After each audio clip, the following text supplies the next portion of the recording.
We we are live. Yay.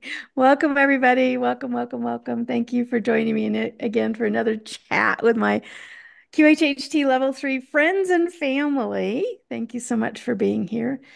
As you come into the live stream, if you would please, in the chat, I put it here. Please introduce yourself and tell us where you're from. And if you have any questions as me and my guests talk, please enter it into the chat feature and we'll get your questions answered. So thank you, everybody.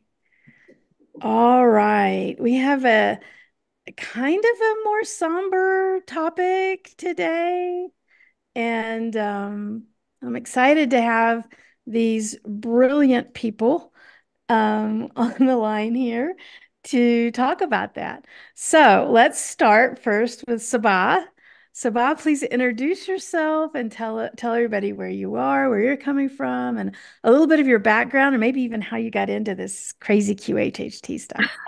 That's a fun story. Thank you so much for having me today, Holly. I'm so excited to be on this conversation with you and Aarti. So, yeah, am located in Florida, and I've been doing this about 6 years. Had come from a corporate background doing real estate, commercial, and residential, and the universe had different plans, and it was like that quick. Then the next thing you knew, I was doing hypnosis. The story is actually quite funny because I was going there with the intention of giving it about 10 minutes in class in Orlando when I sat there to see, um, could I sit through it, because I had at that time ADHD. And after 10 minutes, I was completely hooked, meaning I just couldn't get enough of it. And magically, I had the attention span to sit through the entire class. Mhm. And I just couldn't get enough because it is so beautiful to be able to be part of people's journeys doing this work. It's an honor. It really is an honor and a blessing. Thank you. Thank you for that. Hi, Meredith. I see you. Oh, you're back in Crestone. Okay, so Costa Rica is over and you're back in Colorado. So welcome, welcome. This is Meredith. She's online. She's the artist that did all the work Oh, wow. for my Beautiful. books. She's incredible artist. All right. So, Aarti, introduce yourself and how'd you get Sure, into all of this craziness? sure. Hi, everybody. I'm based off in New Jersey, and I used to be an interior designer, maybe like for a minute. And then in 2015, my family moved to Hong Kong, and that's when my life turned. It changed for the better, I would say. I went through a massive spiritual awakening. I started seeing things that other people couldn't, and I couldn't make sense of any of it. And I started seeking and understanding what this means, Mhm. why is this happening to me at this time?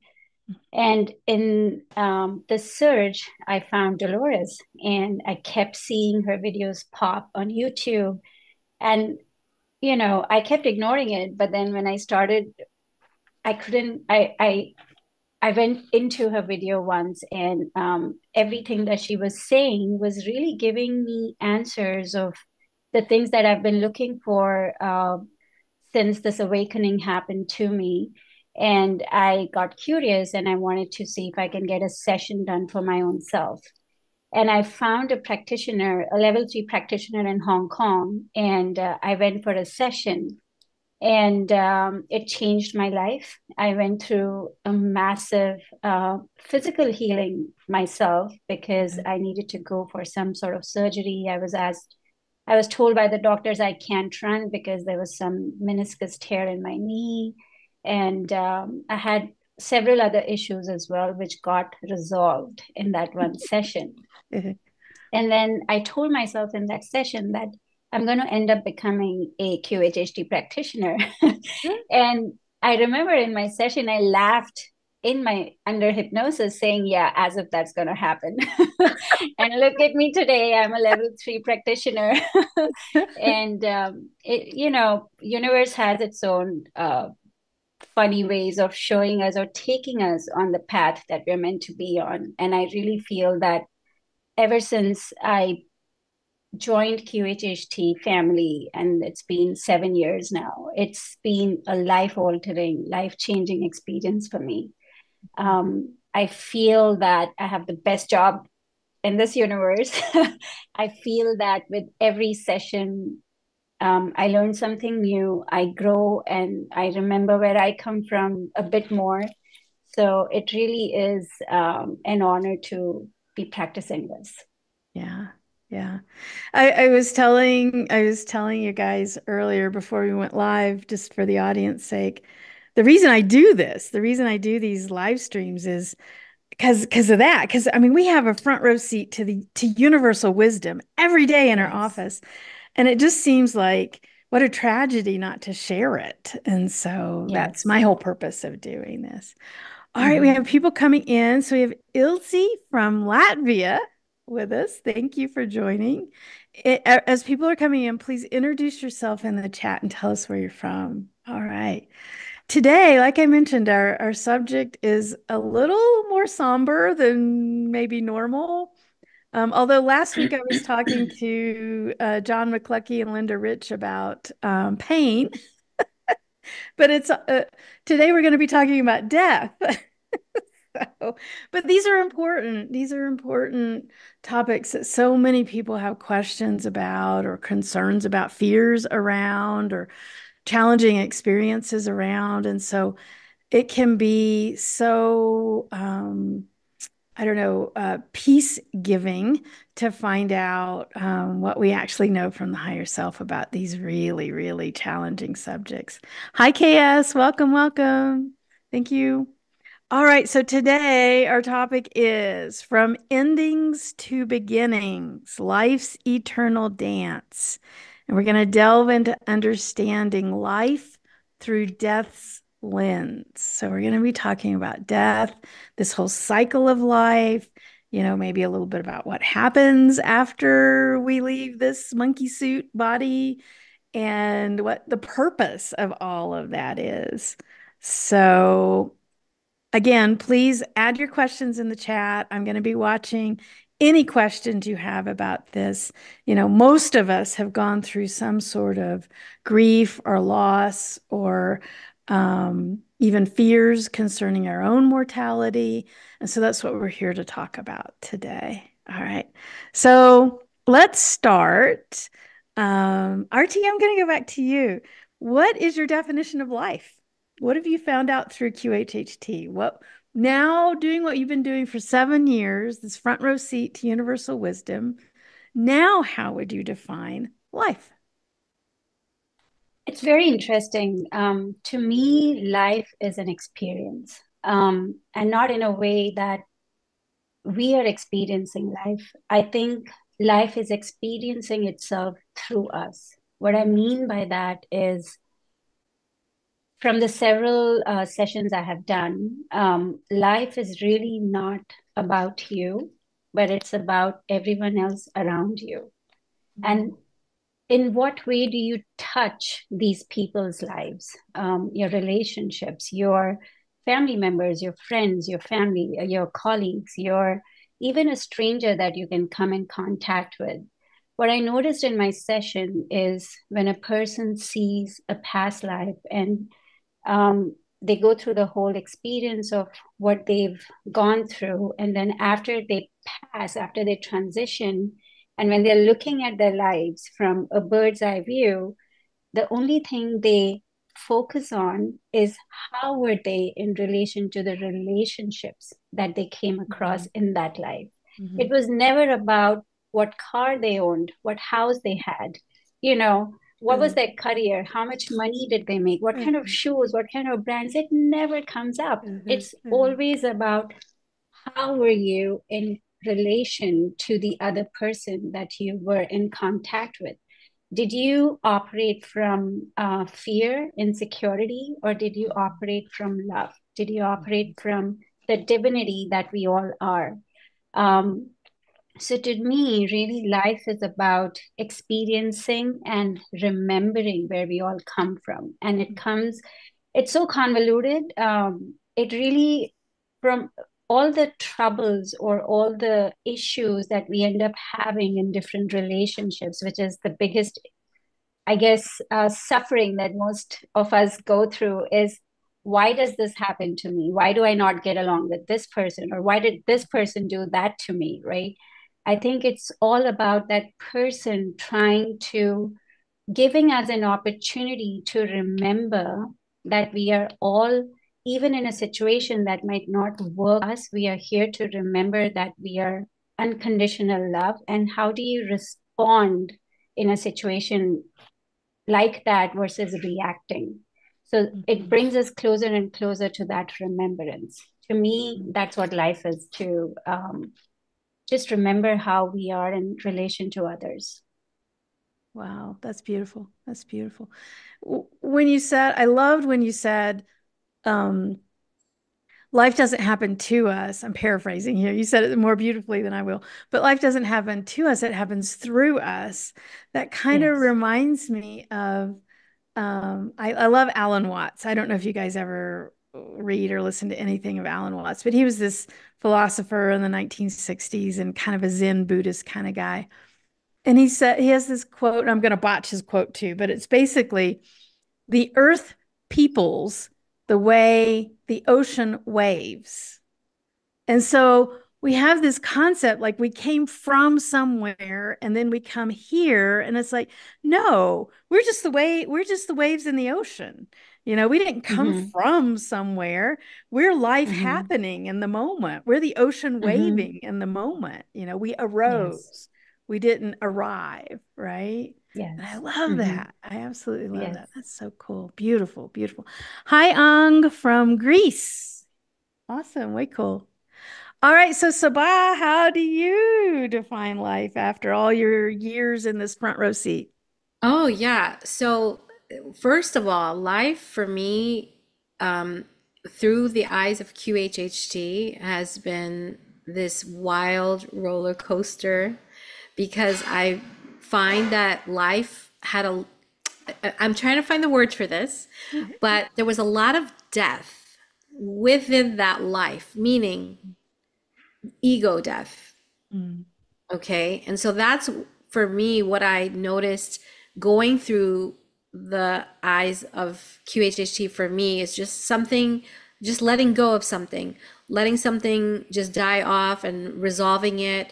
That's been my understanding of what I feel that living life through QHHT.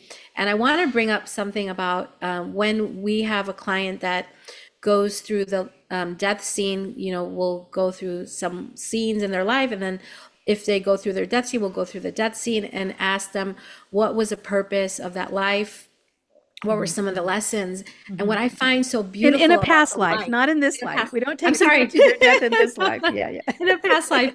Yeah, when we're in the regression portion, in the Mhm, past portion, mhm, what's fascinating to me is that it's usually like a few words that will sum up the entire reason for the life. And to follow up on what Aarti was saying, which was wonderful, is like, yeah, they're not talking about the house, the car, the common day stress, or someone too specific. It's more about like a word of like love, unconditional love, mhm, or resolving another emotion, but it's usually like one or two or three words that really sum up that life, which for me, now that I look at life through QHHT, I try to pull myself out and look and go, okay, I've done this enough times. I've had enough clients where when they go to the other side, after they've left, the exited that life, that there is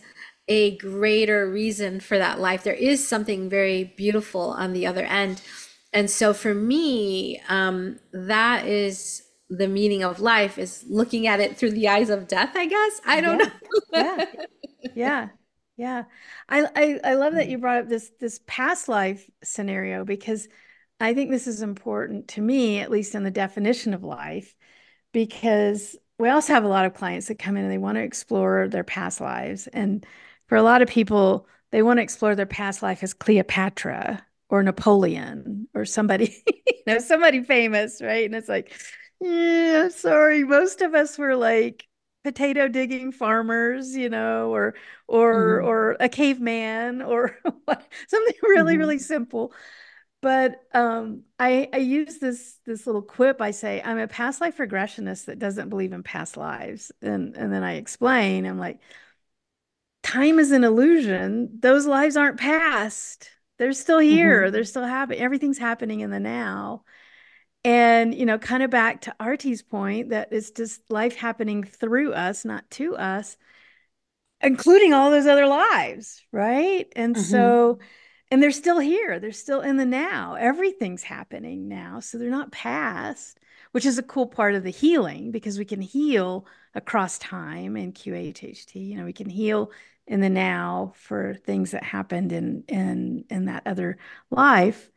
But then also to I don't believe in past lives, the classical I was Cleopatra or Napoleon or whatever kind of thing because we're all one.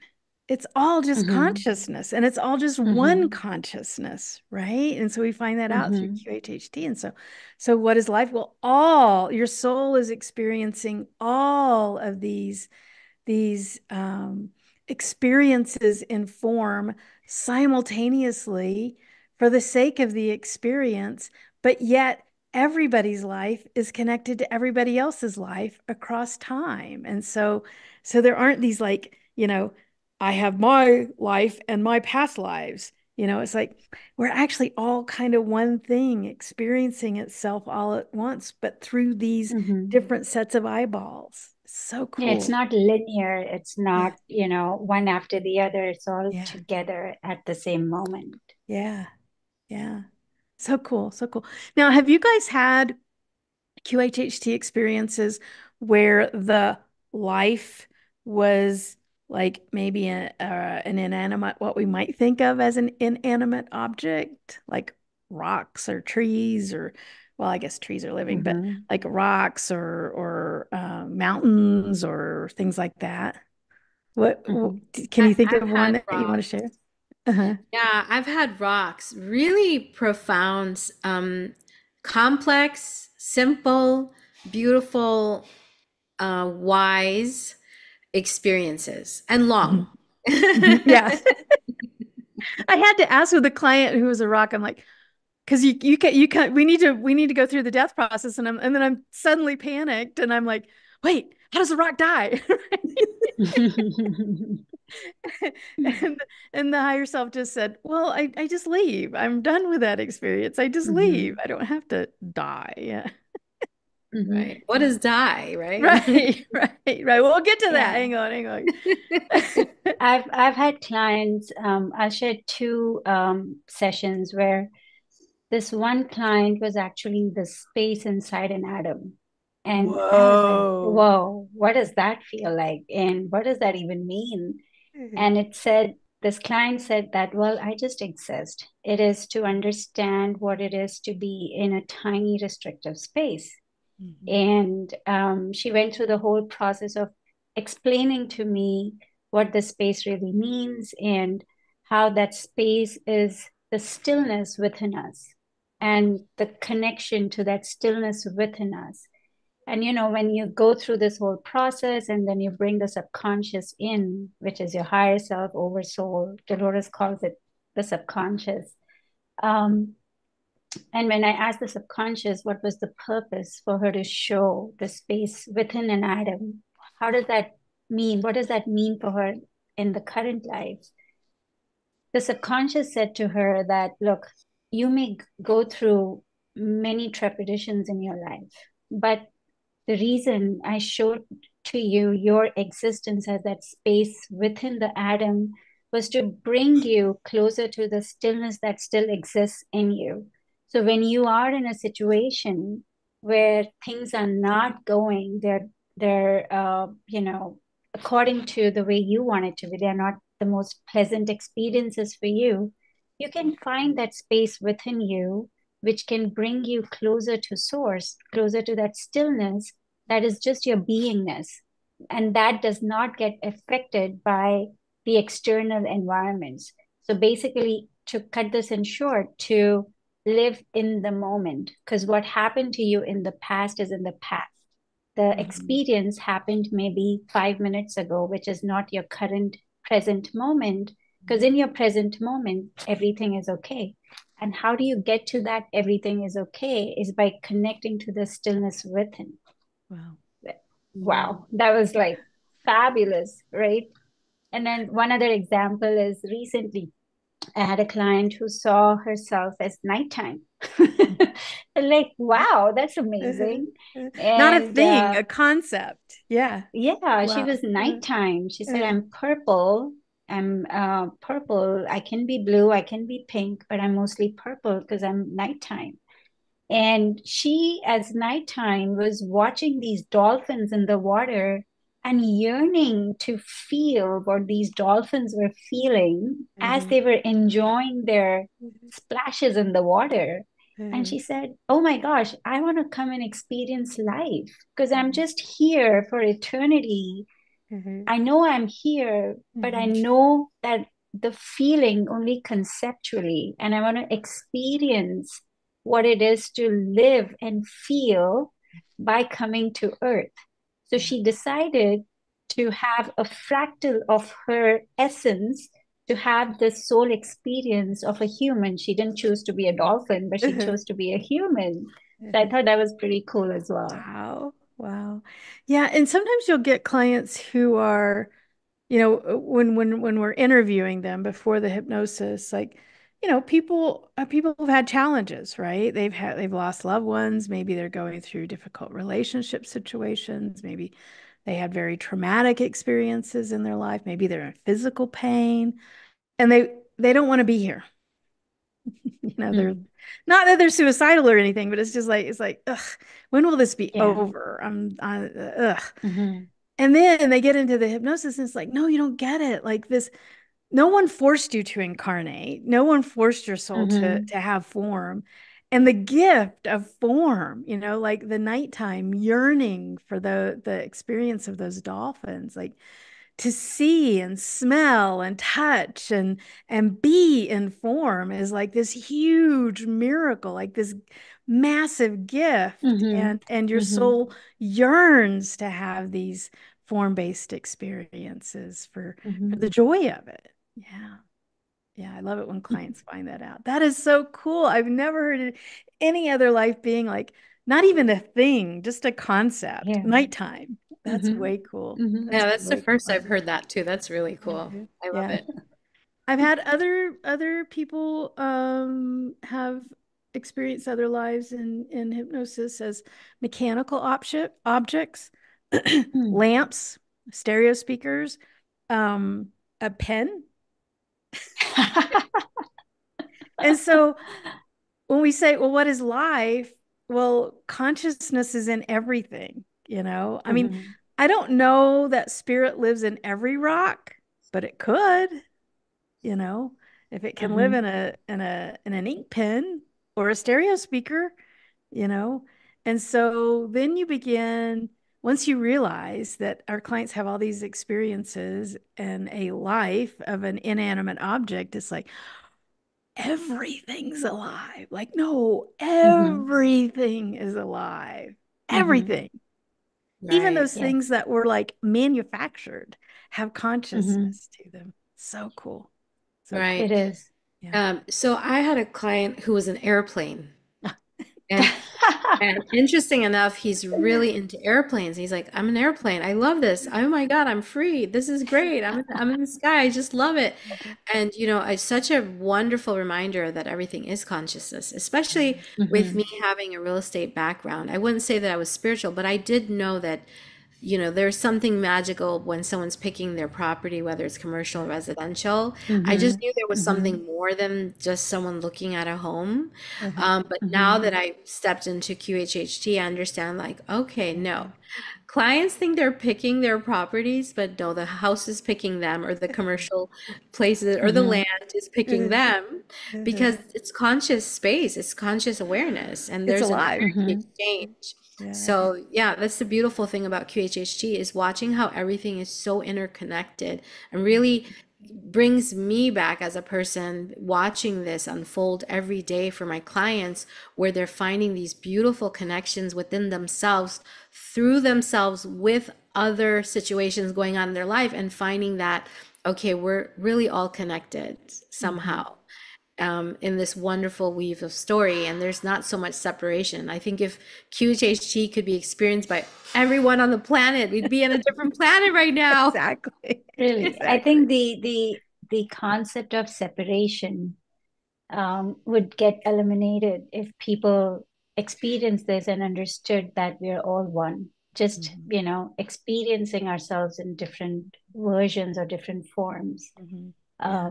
This idea of separation through religion, through, you know, Yeah. other stuff, it just Nationality, creates. politics, skin color, whatever. Yeah, yeah, Hmm. yeah, Hmm. yeah, yeah. We So we it's like that to idea. we like to label other people as other, and it's like, oh, we're Yes. all the same. We're all one of the same thing. We're just different Hmm. molecules in one great big giant, Hmm. soup. Yeah. Hmm. I would like to share, when we're, I guess, about the labels part, that's actually deeply related to something, regarding, my father that recently transitioned. Mm-hmm. If I could, about that. It's actually a beautiful story on, my dad when he was transitioning. He was on life support. It was happened a few years ago, and one thing that was beautiful with QHHT, and working with, the clients, and them seeing sometimes these death scenes for the learning purposes to understand it, is I saw a huge difference in me understanding and being able to work with, my feelings, and understanding the process of my dad transitioning. Mm-hmm. Because when he was on life support, I walked in the room and I just completely understood the concept of that the soul is not in the body's in the soul. Mm-hmm. Mm-hmm. And because I saw it in the whole room, and I was like, whoa, okay, dad's soul is not in his body, body is in his soul. And Hmm. so then there were no labels. Mm-hmm. It wasn't Hmm. dad, it wasn't granddad, it wasn't my mom's husband, it wasn't, and nothing. It was just complete soul essence. And I was just so honored when I was able to see that, to really be able to process everything that we see in QHHT, with, observing these processes, and how Hmm. beautiful and natural it is for the soul to basically, see that other Yeah. side, you know? Yeah. So, yeah, I just find that QHHT just really keeps on giving, Mm-hmm. really, especially Mm-hmm. when you receive a session, Yeah. um, for years. There's something, an aha moment, you know? Mm-hmm. So, yeah. Yeah, awesome. So a couple of comments from our audience. So Ilse says this is a very good explanation. Thumbs up. Meredith is saying Thich Nhat Hanh. So I don't what stillness in the present moment. Oh, I guess that's from Thich Nhat Hanh. Stillness in the present moment. The space between atoms. I'm sure. Yeah, that Hmm. way cool, way cool. All right. So Sabah, with that segue, that's our next. What is death? What is death? What do you think, Sabah? Now with that experience with your dad. Yeah, so for me, death is reality. It's the real stuff. Uh-huh. We're just in a dream, Mhm. learning how to be one, learning how to not be separate, learning how to love one another, learning how to be free, learning how to remember that we can, create so much here. And then when we're done in our sleep, we go back to being awake and understanding and going, what? Hold on, you mean that was just a play? Like that really wasn't that serious.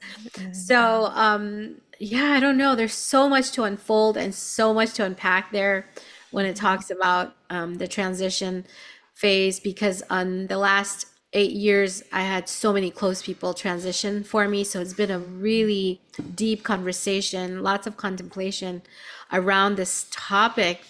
Because prior to getting into QHHT, my sister, which nothing could prepare me for the loss of my sister, Mhm. had transitioned. And Mhm. that also got me in a deep yearning to understand, where did my sister go? What was her process? Where is she now? Is she okay? Can I be okay? And so it was a very dark night of the soul for me, for years. And then as I got to understand Dolores's work and get into her work, I understood more and more the process of, what was it for my sister? Where is she? How is she? And I got to understand in such a deep personal way. So when I am with my clients and they are in that transition phase and they're experiencing and explaining their process, of what the meaning of that transition was for them compared to viewing, I'm speaking backwards, but viewing that life from that vantage point, Mhm. it's just beautiful. I mean, it's the most beautiful thing, honestly. So to talk about death, I think it's a beautiful a process. I mean, I love life. Don't get me wrong. I'm happy, and but yeah, it's such a beautiful understanding that I have now Yeah. compared to before. Aarti, how would you describe death? What is As you asked that question, Neil Donald Walsh, I don't know if you guys are aware of him, it? his words come to mind. He says, death is a soul's continuation day. That is when a soul continues to live, because we are all eternal beings and we're just wearing this costume of this body. And the soul, which resides in our body, is just continuing to have new experiences. So Mhm. to me, death is a fiction. Mhm. And I just wish that people on this on our planet knew this and that they had this awareness that we do not live just one life. And we see this as QHHT practitioners in conducting all these different sessions when clients there when we put them under hypnosis, sometimes they see two, three lives. They keep hopping into different lives. And that gives us an idea that your soul is just continuing on this beautiful journey of living multiple experiences as a human, as objects or concepts or, trees and fairies and aliens and having different experiences. So if we only knew that death is only your soul transitioning into a new experience and knowing that a part of that consciousness, say in the current life, is always around you. It's never leaving you. Maybe the physical matter has left. You can mourn the loss of, a person who has passed, but you cannot mourn that that person is gone forever because they're not, because they Mhm. continue to keep living, I guess, for eternity. Mhm. Yeah, So to yeah, me, death is an illusion. It's not even real. yeah, yeah, yeah, yeah. Like Sabah said, it's waking up from the dream. This is the dream, Mm-hmm. right? Mm-hmm. And you aren't the dreamer. You are in the dream. The dreamer is Mm-hmm. the eternal aspect of you that's dreaming you in this dream right now. Exactly. Yeah, this isn't Beautiful. Yeah. reality. This is the dream. Yeah. Mm-hmm. I also find it interesting when clients go through the death process in the past life in hypnosis. Um, so often they'll describe it as they'll be astonished at how free they feel, right? Mm. I'm free. I'm Yes. free from that. Yes. And then also the other thing that always surprises me as they go through that death process is how fast, and Dolores talked about this a lot, but how fast, it for it seems like for a brief period of time as they're going through the death process, they're a little sad, maybe a little concerned about their family members that might be standing around the bed with them, or whatever. Um, but like in the blink of an eye, there's just this peace and kind of like not a lot of emotionality of having left the Mm-hmm. life. but when we're on this side of the transition, we're like white knuckle grip. I can't leave this. This is so important, right? I can't Mm-hmm. die, and just white knuckling against the death process. But then the minute, like the microsecond that we're on the other side of that transition is like, eh, okay, yeah, that was really interesting. I learned this and this and this, and that was a good purpose, and that was a good experience, but it's just like this, like, that wasn't that big of a Mm-hmm. deal. Yeah, absolutely. Yeah. I agree with you. And what I found also interesting, I want to follow up with this, Holly, is I don't know if you guys have experienced this as well. I'm sure you have, where the client seems to have exited in a very traumatic experience, Mhm. but has already exited the body prior to, Mhm. and that was just the physical body Mhm. going through the motions of, screaming or whatever their response was, Mhm. but they were already out just watching the Yeah, body doing that. yeah. And I found that so interesting too, because sometimes when people lose their loved ones, they may get a little fixated, rightfully so. I understand if they had exited traumatically and Mhm. really focus on that. But when you see the soul has already exited, it's like, oh, Yeah, wow, this is so yeah, fascinating. yeah. We I was like, really can yeah, assume, right? yeah. That, I was yeah. actually telling someone not too long ago. I mean, yeah, and we see people dying, like, burned at the stake, beheaded, Mm-hmm. humans have Mm-hmm. died at the hands of other humans in horrible ways across history. I have never had a soul be in the body during a traumatic experience. And I Yeah. probably had, I don't know, 1,000 sessions across the 12 Mhm. years Yeah. of someone dying traumatically. And the soul is always already out of the body and witnessing the Yeah. violence from afar. Yeah. Mhm. And I've noticed that when they die traumatically and the soul is watching as that death is occurring, the way they look at it, because now you're not in it, you're observing it, and I'm like, oh boy, that was rash. Why would they kill me like that? Right? Because Yeah. you notice that how you are really experiencing what it is to um, I guess in the absence of what you're not is how you know who you are. Does that make sense? Uh-huh. So when they experience that experience of being either burnt or beheaded or stabbed or just a brutal way of passing, that, oh, that's how it feels when you operate out of no love. Uh-huh. And they Uh-huh. look at the body when they're not in it, experiencing it as an observer, going, oh my gosh. And even like old people, when they get old and they transition naturally, they look at their body and they're usually going, oh my gosh, I look so ugly. How did I even stay in that body for that long? Right. Uh-huh. So Yeah. it's interesting how Yeah. the expansiveness is not emotionally connected to that body once you Uh-huh. exit it. Yeah. Yeah. So, so segueing into our next question then. So after being at the bedside when so many people have transitioned through hypnosis, um, why do you think humans are so afraid of death? Like why do you think modern society, because if you look at some of the ancient societies and even like Native American societies, it was much more sacred. It seems to be much more accepted, much more, revered almost. Like what I know in one of the local Native American tribes near where I live, if you were elderly and you couldn't help support, and I'm talking about anciently, if you couldn't help, feed and support and participate in the tribe, in February, you just went for a long walk in the mountains and disappeared. You did that. That was considered noble and appropriate.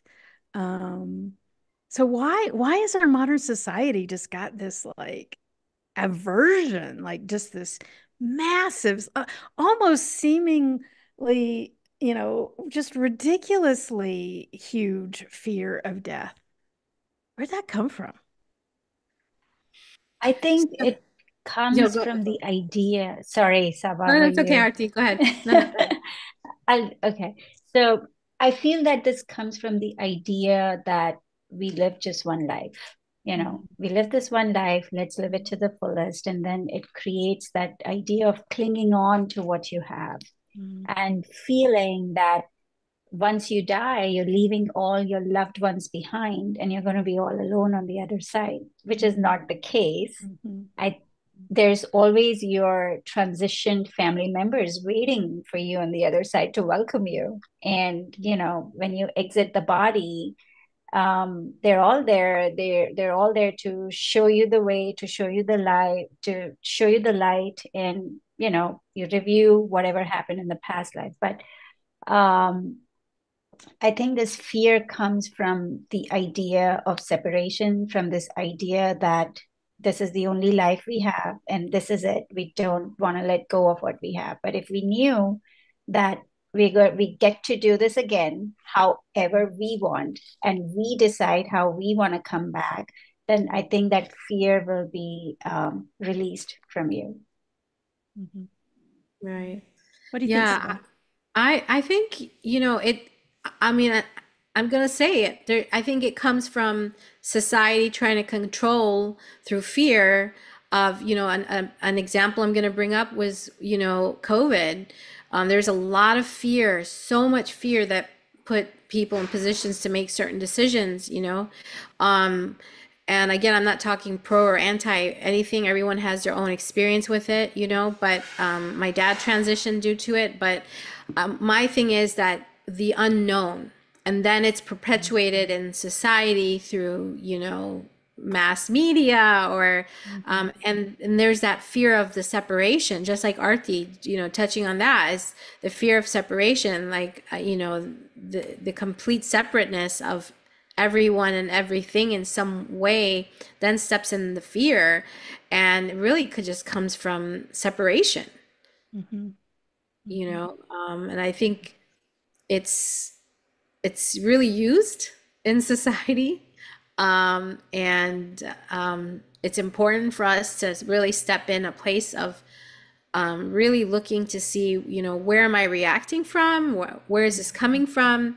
But I think once we understand what does it mean to transition, Mm-hmm. I swim in big, deep ocean waters, and everyone's like, "Are you not afraid of sharks?" I'm like, "No, not really." I'm okay. Like, Yeah. I've had some Yeah. clients transition some interesting way. It's like I'm good. Yeah. I'll swim in there, no problem. But that's the thing, is just understanding, like, what does it mean to transition? It's just, we see it all the time in our offices, right? Yeah. When we have sessions. Yeah. If I could wish for anyone that steps into that fear, is to maybe read the books of Dolores Cannon's, if to Mm-hmm. start with, or to Yeah. get your feet wet, and then book a session, really, Yeah. to really understand. Yeah. I'm with you, Sabah. I'll go the conspiracy theory route. I mean, although it's not really a strong conspiracy theory, but I absolutely think that there are societal benefits that introduce this fear in people, whether that's through religion or through the medical establishment of keep somebody alive at all costs, right? For at all, at every and in every way. and and so there's just all these little bits and pieces that kind of layer on with our society. And what a wonderful way to control people is to have them have Mm-hmm. this enormous fear of their own transition and not really understand the truth of what's going on. So yeah. You talk about Dolores's books, of course, Between Death and Life is a gorgeous one there. And Mm-hmm. you pick any of the Convoluted Universe books. But also recently, I've been binging on YouTube videos of near-death experiences. There's a lot of really good Mm-hmm. NDE channels out there. There's one, I can't remember the name of it. I'll link it in the description here, but I binge watch every video they put out. And it's so cool because it's in the first person. So what they do is they have the person that actually had the near-death experience on camera telling their story. And then what's trippy is the way these videos line up, these random people don't know each other. And it's like our sessions. It's like you see Mm-hmm. these people come in for sessions. They don't know each other, it's spanned across years, and they're experiencing the same thing. Like, guys, it's truth, okay? This isn't made up, right? And the same with these near-death experience videos. It's like these people repeating the exact same experience across, people that don't know each other. It's the Yeah. truth. Mm-hmm. Yeah. Thank Yeah. you for reminding me of that, Holly, because when my beautiful sister Sadaf transitioned, I started getting into the NDEs. Mhm. Then I got into QHHT. And now it's like I'm making this aha moment, this connection of like, yeah, that makes sense because those NDEs just resonated with me versus everyone telling me around me in their view due through religion that she went here, she did that, Yeah. I was just like, no, I think I really just want to research that because it's not resonating in my heart right now. So when those NDEs were so amazing, I agree, so amazing. Right. Right. The one Yeah. thing I also noticed with the fear of death is that it's what the religion also teaches you, that there is punishment. You sin when you're alive, and that's it. You die and you're going to go to hell, you're going to burn, you're going to do, God is going to do this to you, that to you.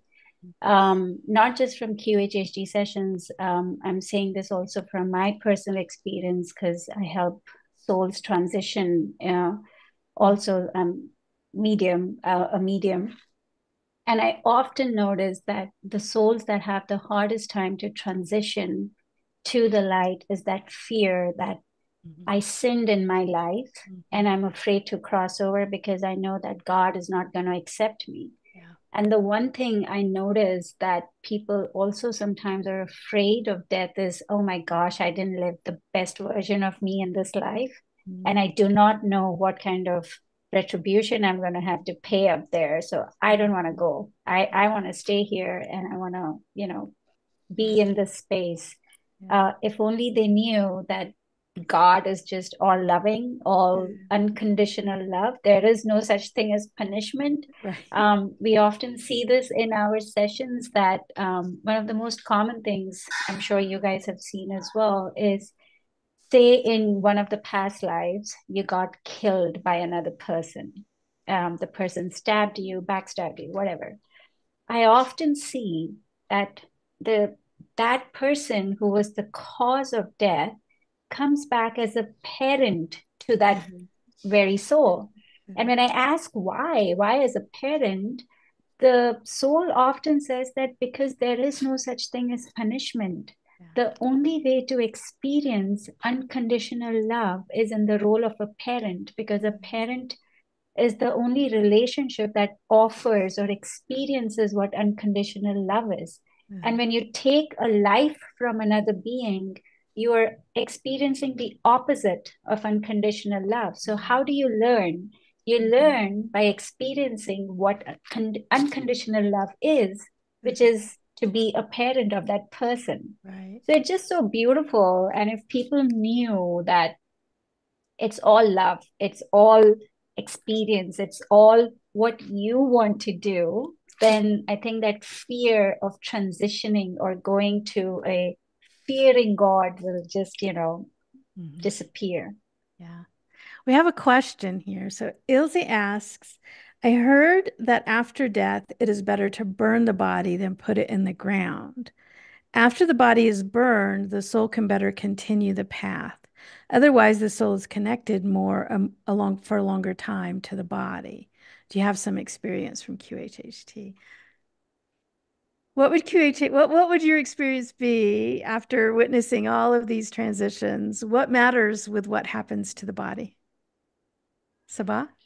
I've never had that come up where the client is discussing what happens to the body. It's almost like taking off some clothes and just leaving it and just going that way. There's none of that.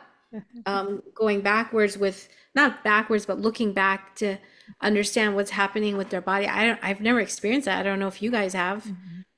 I've never Artie? had Yeah. that come up. Yeah. Haven't either, The soul because doesn't they care. never Yeah. care. They They don't care. really do not care No. what happens to the No. body. The one thing I know from my experience as a medium is that if when you're alive, you have a wish that I want my body to be cremated, or I want my body to be buried, or to be, transitioned in a certain way, then for a fraction of maybe a few minutes, the soul might cling on to it. And then when the loved one comes to take them to the other side, they become all knowing, and it becomes very clear to them that whatever, do what you want. Right. I'm here Right. and I'm going to continue to have my experiences. I do not, Right. at least with QHHT, I had no such experience. No, not at all. Me either. It's just this is a meat puppet. This is just a meat suit. Yes. It does Hmm. not matter anything after the transition to the soul. Now, I think it is important, kind of what I was saying earlier. I think societally we need to maybe do a better job of appreciating the sacredness of the transition. And I think there were Hmm. other more ancient societies that did a better job of the providing reverence and sacredness to that transition. And I think it's important for the people that remain, the living people, of how they approach maybe the dead body in terms of from a ceremony or from some sort of sacred approach to helping them grieve the other person's loss.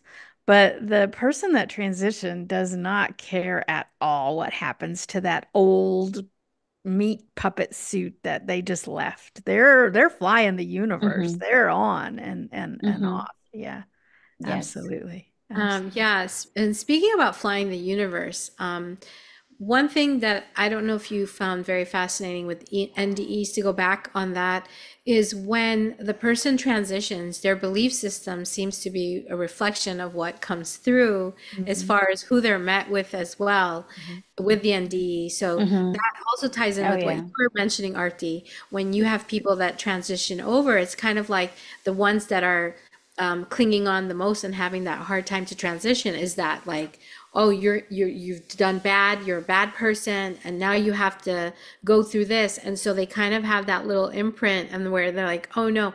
So when I've had clients in their sessions, I don't see that necessarily. I don't see that a negative aspect comes through so much, mhm, but I do see that if Hmm. they believe very deeply in Jesus, they will be met with Jesus, mhm, mhm. um, Yes. and or whoever Hmm. it is their belief system. So I do believe that our energy, where we spend it, if we spend it in fear, if we spend it in separation, I mean that's the highest, most valuable thing we have on the earth. That's it, our energies. And so wherever we spend our energies is really what's going to be a reflection, Hmm. period, right? And so I think it's so important when we see that, especially when it goes back to the NDEs and what their experiences are and how they interpret things. It's interesting because that does follow their thought pattern a little, right? And their Mhm, belief system. Hmm. mhm. Yeah, yeah. Fascinating. All right, next question. Okay. So why have death at all? Like what if scientists tomorrow could create a pill that made the human experience eternal? Like your body never had to die. Would that be a good thing? Yeah, I would hate it. Oh my gosh. I want to be done with this and get an opportunity to start again. Mhm. Um, I feel like if we are immortal, then it takes away the joy of having multiple experiences. And Yeah. one of the reasons I think source, at least from the QHHT sessions, source was just existing, and it knew conceptually that it's love, but it did not know experientially that it's love, unconditional love. So what does it do? The Big Bang Theory, it breaks itself into multiple gazillion, whatever the numbers are out there, those pieces, and have these human experiences. So it can have multiple experiences of what it is to be love and not be love, and be this and not be that. Why would I take that away from me? I would never, ever want me to be in a situation where I'm immortal, right? I think I'd be bored. I follow you on boredom. That's the first word that comes to me. Is like, oh, that would be really boring. Yes. Yeah. Yeah. Yeah. Well, and it goes back just like it's like the nighttime yearning to be the dolphin, right? I mean, the Yes. nighttime, that's eternal, but yet it wanted this experience and form. And I also think about, Mm-hmm. um, like the life of the rock, right? There comes a Yeah. time where, okay, it might be a million years, but at some point in time, the spirit just goes, I got all I needed out of this experience. I'm going back, to fly the universe and Mm-hmm. have another experience. Certainly, and I don't know if you guys have ever had like, well, I'm sure you have. You do QHHT, ET experience. People go to other lives as ET experiences, Oh, and the yeah. lifespan can be very different. They're not 100 Mm-hmm. years; they're like 1,000 years or 10,000 years of a lifespan.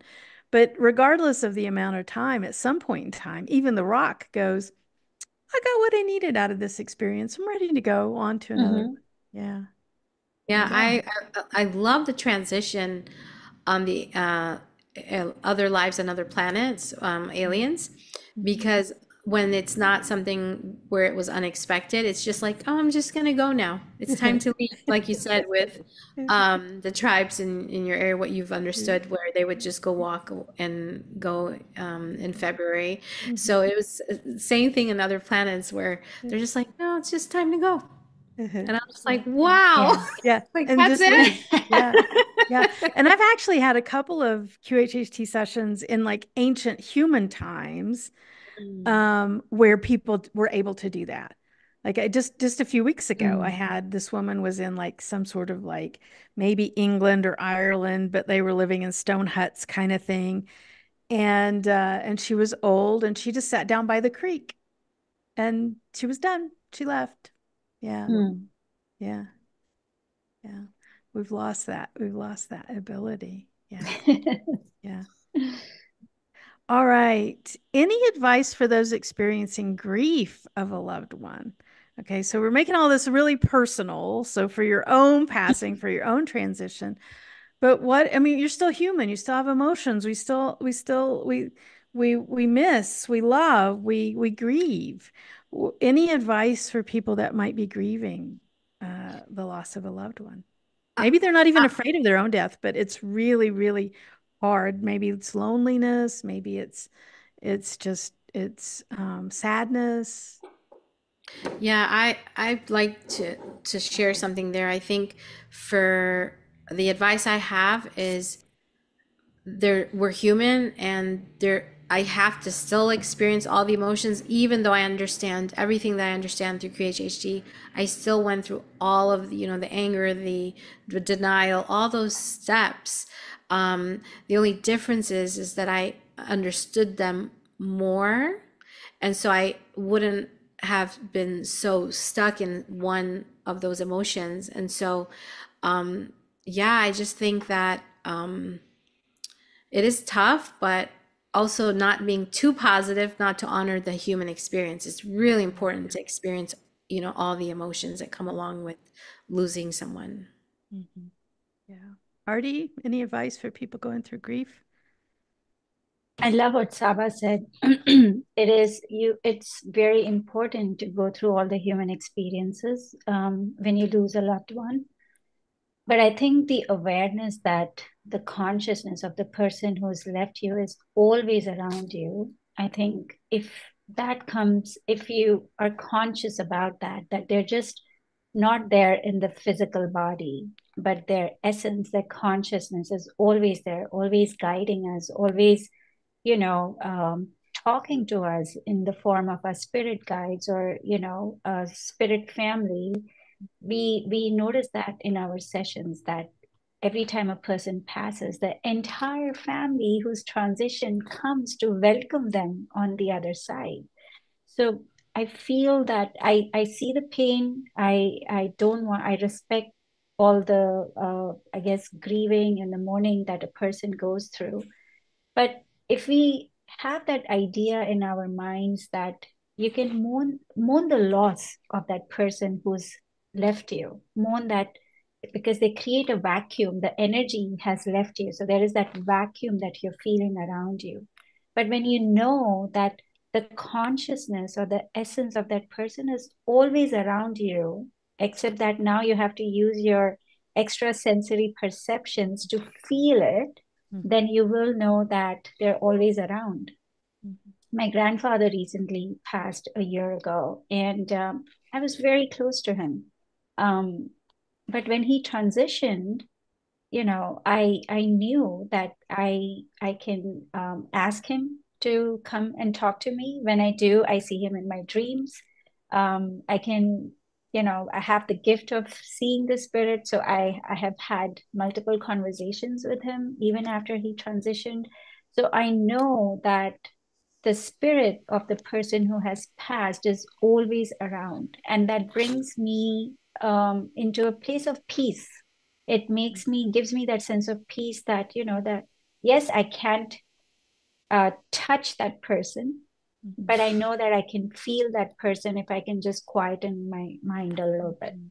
Yeah. So that's my only advice, to know that they're always around. Yeah. I think it's hardest. I think grief is hardest when, like, if a parent loses a child, or there's some sort of sudden circumstance, maybe an accident or even, suicide, that, there's certain situations that even, I think even for QHHT practitioners, it can be like a little harder to work our Difficult. heads around. And I think that it then becomes important to have a connection with your own higher self, to be able to, like you're saying, Aarti, to be able to tap into your own spiritual capabilities, your own spiritual relationships to help with that grief, especially when that grief is outside of the norm in terms of a real tragedy happening. I don't know. What do you guys think about Mhm. that? Like, it's almost like be working on your spiritual self before that happens, because that might happen. And so it's like going to the gym before, just to be healthy, right? We need Mhm. our spiritual lives to be rich, because we're going to experience loss and maybe even experience tragic loss. That's just the nature of the human experience. So tending to your spiritual life is important, to potentially prepare for those kinds of things. Does that make sense And to you guys? honoring, and I think honoring your emotions while you're Mm-hmm. passing through this massive tsunami wave, Mm-hmm. that is very important. That yes, I'm angry, I'm upset about this, and Mm-hmm. I guess it's only through moving past this, I guess, the grief, can you find a little bit of peace within you. You can't pretend like you're okay, I'm gonna get past this. I don't want to go through this anymore. I'm gonna look away. I'm gonna distract myself. I'm gonna do other stuff so I don't. My mind is away from it. I Mm-hmm. think you really have to sit in it, go through that wave to be able to come out of it. Mm-hmm. It's Yeah. it can't ever be easy to experience that. Yeah. It's difficult. Yeah, it's not supposed to be. Yeah, yeah. And I think there's the opposite extreme too. Like Artie, you were talking about people that just push it away, ignore it. I'm not going to feel the feelings. I'm going to distract myself. But then there's also the Hmm. people that they won't let it pass through, right? Like they stay connected to Yeah. that grief for decades and decades.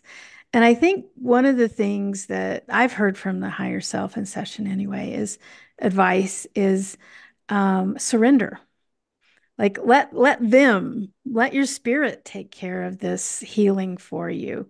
You know, you don't have to do it alone. You have guides and angels and higher self and everybody who's there willing to help you even go through the emotional pain and the emotional healing, not just physical pain and physical healing, they're there, but you have to surrender to that. You have to say, I can't do this by Mm-hmm. myself. I need help, right? Yeah. Absolutely. And I I think, think oh, sorry. Go ahead, Aarti. Go ahead. no, no, finish your thought. Okay. It's Yeah, fine. no, on the part we're asking for help, I really want to touch on that because when my sister transitioned, it was very all of a sudden, very traumatizing for the entire family. So, I didn't ask for help. You Mhm. know, I was a full functioning, very depressed person, didn't sleep at night. Everyone on the outside thought, wow, she's doing great. And I was completely crumbled inside, not asking for help. Mhm. And asking for help, meaning, you know, just to say, okay, I'm not okay. That's so huge. Mhm. And giving yourself permission to feel the normal experiences of grief Mhm. because we can Mm. understand it as much as we can with books and you know whatever it is watching NDEs, but like you said, or to touch on that, Holly, is to have that in there already so that when Mhm. you have that experience of loss, if you do, I mean, you imagine you will if you're human, right? um, that you have that understanding, that foundation up front to really understand what does it mean. Not to say that it's going to absolve all these emotions at all. I mean, it's just Mhm. to say that you've got the preparation, the foundation. Yeah. Yeah. You got something to hold on Yeah. to grasp. Yeah. Yeah. Yeah. Oh yeah. Artie, what were you going to say about that? I forgot. Okay. Oh no. Okay. It's Sorry. okay. There's something that came up. I forgot. Okay. So Um, But you're let's, right, Sabah. It's important to ask yeah. for help. Yeah. Yeah. oh, yeah. Yeah. Let's bring the circle around. You know, my little image for today's talk was the caterpillar and the butterfly and the butterfly and the caterpillar and the caterpillar and the butterfly and the butterfly and the caterpillar, right? It's like it's the cycle of life. It Hmm. comes full circle. So how does the experience of death help us appreciate life? Like what's the closure on that circle? I think if we didn't have that circle, we wouldn't appreciate life. Mm, You know, I think there's that and to understand light, we have to understand darkness, right? So to mhm, understand life, we need to understand death so that we can really savor that moment, you know? And sure, we're human. We step into our forgetfulness. We all do, no matter what, right? But I just think that that cycle is so beautiful of the moving in and out of this phase, mhm, being part of source, remembering that you're part of source and we're all fragments of each other, we're all reflections of one another, one being, and then going back into this separation and then really peeling apart each piece to understand that, oh my gosh, we're this whole being, we're not separate from each other, and we're like, let's just love each other some more because we're all one being. And so I just think that's such a beautiful cycle of the caterpillar and the butterfly, just mhm, that energy going in and out of itself, you know? mhm. Yeah. I just Beautiful. graduated to grandma in the last year and a half. Oh, And so congratulations. having that experience of just life, new life, life wins, life will be here Hmm. after me. And just seeing that, that lineage, that perpetuation has been a really big deal for me of like, okay, I'm good. I'm good, and I know that they're going to be good after I'm gone and it's okay. Yeah. Yeah. Yeah. And I also feel that knowing that you're constantly going through this cycle of death and Mm-hmm. understanding why are we doing this again and again, right? And as a practitioner, watching so many hundreds of people go through the cycle of death, it brings so many things into perspective for me to focus on the right stuff, to focus Mm-hmm. on what's most important, to stay Mm-hmm. in that state of gratitude versus constantly wanting to keep accumulating things because they're not going to do anything when I transition into another life.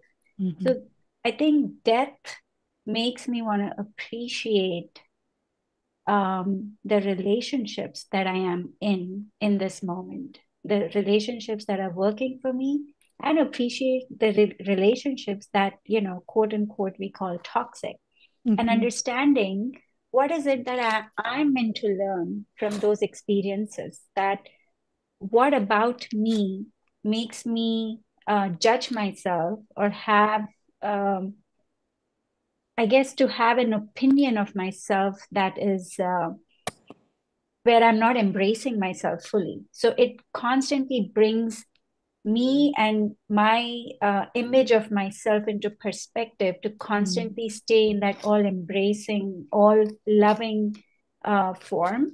That if I don't give unconditional love to me, I can't give that to others. And that to me is so important to Mm-hmm. learn, which is why we keep taking our birth, that unconditional love, which really has to start from within us. Mm-hmm. So to me, appreciating yourself and living your life in the grandest way possible, fearlessly, that is so important. Yeah. Years and years and years ago, I don't even remember where I learned this from. I won't take credit. I'm sure I learned it from somewhere, but even before QHHT, even before I found Dolores, I was taught live today as if it's your last, because it might very well be. And so if you live each day going, well, I'm going to show up today as if it might be my last day, then yeah, living your grandest life. You're not gonna hold back. It's like, I might not be here tomorrow. So today's going to be the biggest day it can be. Yeah. Yeah, Absolutely. absolutely. It's Yeah, I love amazing. that. All Yeah. right, ladies, we are out of time. Thank you so much for this like Thank you for having fantastic us here, Holly. conversation. This was Just Mhm. lots and lots and lots of hearts on the chat. And I love this. It feels like an advanced soul support group. So lots and lots of appreciation from our audience. So, Aarti, how thank can you. people connect with you if they're in New Jersey or have a loved one or want to go and have a session with you? How can they contact you? They can go to my website. It's long. Sorry, people. It's my first and last name, Aarti Agrawal, QHHT.com.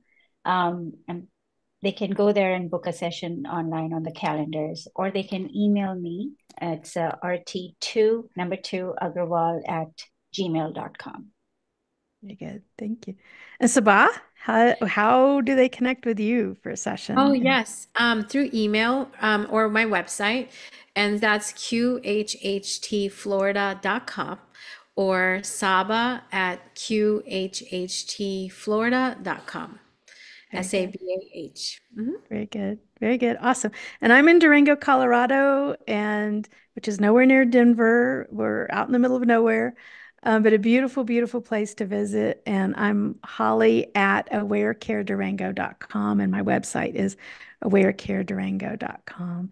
So I got to agree with you guys. You guys encouraged our audience today, but get a QHHT session, and you can always find a practitioner near you at Mhm. QHHTofficial.com. There are literally thousands of us all over the face of the world. And it is life altering, life changing. We've been given such and a crazy masterpiece from Dolores Cannon to be able to experience our soul speaking to us through us. So it's pretty amazing. All right, guys. Thank you, Aarti. Thank you, Thank Sabah. you, Thank Holly. you for Thank you for everyone having us Guys, online. here. All thanks for it right. was wonderful. Bye. Bye bye. Bye-bye. Bye bye.